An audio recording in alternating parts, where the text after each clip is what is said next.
তো এখন আমরা বেরিয়ে গেছি, দেখো তিনজনে চলে যাচ্ছি বাজারে। আজকে হচ্ছে ফাদার্স ডে, তো সেজন্য বাজারে গিয়ে দেখি বাবার জন্য কিছু কিনবো ভাবছি। তো ওইদিকে অঙ্কিতা আর ইয়ে হাঁটছে দেখো টুকটুক করে।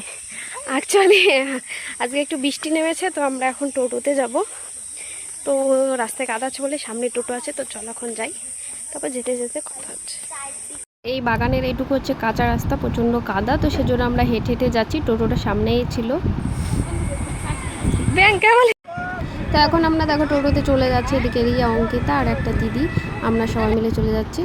তো এদিকে দেখো, তারপর চলে গেছিলাম প্রথমে ঘড়ির দোকানে। অ্যাকচুয়ালি আমার দুটো ঘড়ি ছিল, ব্যাটারি ছিল না, তো সেজন্য আমি ঘড়িটা ব্যাটারি চেঞ্জ করে নিয়েছিলাম। তো এদিকে দেখো আমরা জুতোর দোকানে চলে গেছিলাম।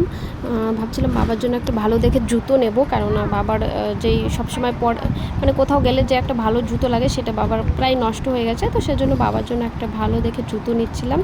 তো আমরা এই জুতোটাই নিয়েছিলাম।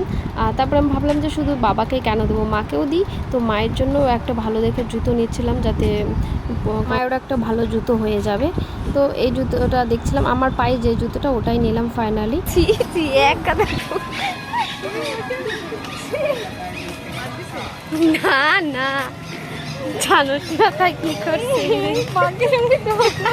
তো তারপরে আমরা 3 বোন চলে গেছিলাম সাগরপাড়া আমন্ত্রণে হচ্ছে চাউমিনটা খুব স্পেশাল বানায়। তো আমি চাউমিনটা খেলাম না, কেননা আমি বিরিয়ানিটাই ভালোবাসি, তো আমি বিরিয়ানি অর্ডার দিয়ে দিয়েছিলাম। আর অঙ্কিতার জন্য দিয়ে দিয়েছিলাম মিক্সড চাউমিন।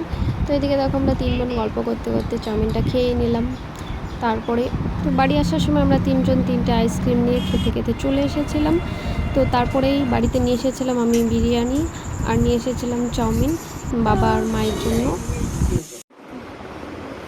আজকে ফাদার্স ডে, তাই তো মানে একটা গিফট পাইতে দেবো। শুক্রিয়া, আবার 100 টাকা দিই।